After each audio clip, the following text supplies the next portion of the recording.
এই মুহূর্তে জাহাঙ্গীরনগর বিশ্ববিদ্যালয় ক্যাম্পাসে আছেন সহকর্মী মোজাফফর হোসেন জয়। সরাসরি যাচ্ছি তার কাছে। জয়, দীর্ঘ ১ মাসের নানা প্রচেষ্টা এবং ১২ দিনের প্রচারণা এবং ৩ দিনের বিভিন্ন নাটকীয়তার পর ফলাফল ঘোষণা হয়েছে জাহাঙ্গীরনগর বিশ্ববিদ্যালয়ের জাকসু নির্বাচনে ইতিমধ্যেই তাদের নেতৃত্ব খুঁজে পেয়েছে। আজকে একদিন পর সকালে এসে আমরা জাহাঙ্গীরনগর বিশ্ববিদ্যালয় ক্যাম্পাসে যা দেখতে পাচ্ছি তা হলো শুনশান নীরবতা। একই সাথে কিন্তু মুষলধারে বৃষ্টি হচ্ছে। যেটি ধারণা করা হচ্ছিল জাহাঙ্গীরনগর বিশ্ববিদ্যালয়ের একটি বৃহত্তর অংশ কিন্তু নির্বাচনকে বর্জন করেছে, সে উপলক্ষে কিন্তু জাহাঙ্গীরনগর বিশ্ববিদ্যালয়ে কিছু হলেও হতে পারে। আবার এটিও ধারণা করা হচ্ছিল আনন্দ মিছিল কিংবা উৎসব মুখর পরিবেশে জাহাঙ্গীরনগর বিশ্ববিদ্যালয় আজকে থাকবে।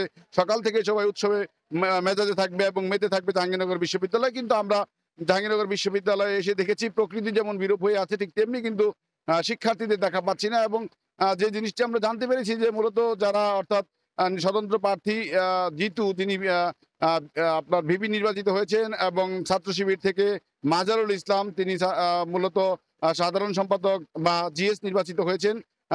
পুরোপুরি প্যানেলই ছাত্র শিবিরের ২৪ জনই ছাত্র শিবির থেকে নেতৃত্ব পেয়েছেন এবং সেদিক থেকে কিন্তু জাহাঙ্গীরনগর বিশ্ববিদ্যালয়ে উত্তাল থাকার কথা, আনন্দে ভরপুর থাকার কথা। কিন্তু একজন শিক্ষিকার মৃত্যুর কারণে এবং পৈরী আবহাওয়া, একই সাথে কিন্তু জাহাঙ্গীরনগর বিশ্ববিদ্যালয়ে আজকে কিন্তু সকল শিক্ষা কার্যক্রম সহ অফিসিয়াল কার্যক্রম কিন্তু শিথিল করা হয়েছে, যে কারণে আমরা কর্মকর্তাদের এখানে দেখতে পাচ্ছি না। তবে নিরাপত্তা ব্যবস্থা কিছুটা শিথিলতা আনা হয়েছে।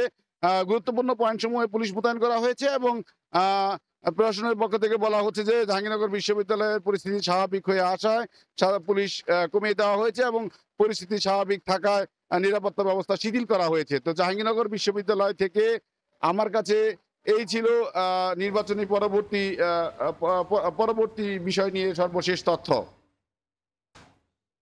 সরাসরি যুক্ত ছিলাম জাহাঙ্গীরনগর বিশ্ববিদ্যালয় ক্যাম্পাসে।